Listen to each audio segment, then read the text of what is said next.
Hello students, hope you all are doing well with your studies. So here I am going to present Introduction of Social Studies Part 3, that is Civics. So today we are going to study chapter number 3, that is Roles and Functions of Government. Before talking about the government, we can talk about India. India is a land of 29 states and 9 union territories. So, what is government? A government is a group of people responsible for managing the policy, action, and affairs of a country or state. Rules which is followed by the government is already mentioned in the Constitution of India. So, Constitution of India plays a very important role. So, now we will talk about functions of government. Functions of government can be classified into two categories. They are number 1, coercive function. So what is coercive function? Those functions which require the use of force, for example, maintaining law and order, checking crimes, internal and external security, etc. That is known as coercive function. Now, second is developmental. What is developmental function? Those functions or activities which are concerned with the welfare of the citizens. For example, construction of roads and bridges, schools, hospitals, etc. Now we will talk about organs of government. So the government has three main organs, that is legislative, executive and judiciary. The main function of the government is to maintain law and order. For that, laws has to be passed. These laws are made by the legislature, which introduces and passes laws. The function of the executive is to implement the laws, whereas judiciary is responsible for the settlement of dispute in case of controversies, as you can see in the flow chart. Now we will talk about forms of government. A government can be of different types such as democratic and monarchical. Democratic is a form of government in which citizens of the country vote to elect their representative.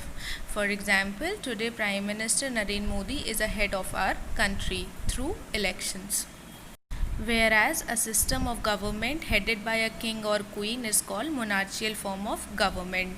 For example, the rule over Britain by Queen Elizabeth.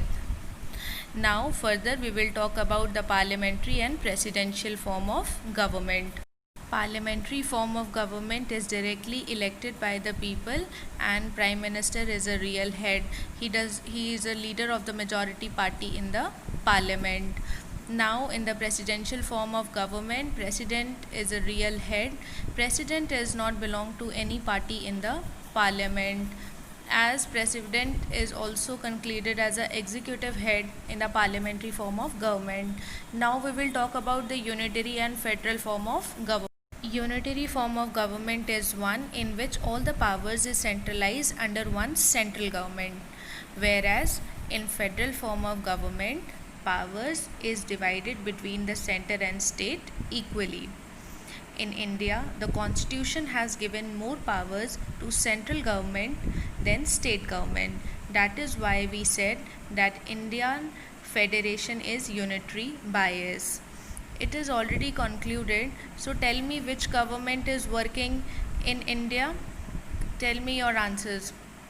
Now we will talk about levels of government. In India, the government functions at three levels: national or central government, state government and local government. At the central level, called the central or union government, other is state government. Central government make and carries out the laws for the country, and the body that make these laws is called the parliament. It consists the president, the Lok Sabha and the Rajya Sabha. The government is formed by the general elections. These elections held after every 5 years. A party that wins the largest number of or seats in Lok Sabha elections form the government. The president appoints the leader of the party as the Prime Minister of India. Prime Minister selects other ministers and form the Council of Ministers. As you can see in the image, that this picture belongs to 2014 elections, when the Prime Minister Narendra Modi is elected as a Prime Minister by the President of India. Now we will talk about the state government. State legislative assembly or Vidhan Sabha make laws for the state. The members of the assembly elected directly by the people of the state, and governor is the head of the state level government. President of India appoints him. His term is for 5 years. Like the president, governor appoints the leader of the majority party of the state legislative assembly as the chief minister. Chief minister selects the other ministers who are appointed by the governor. The chief minister and ministers form the council of ministers at state level. Now we will talk about universal adult franchise. So what is universal adult franchise?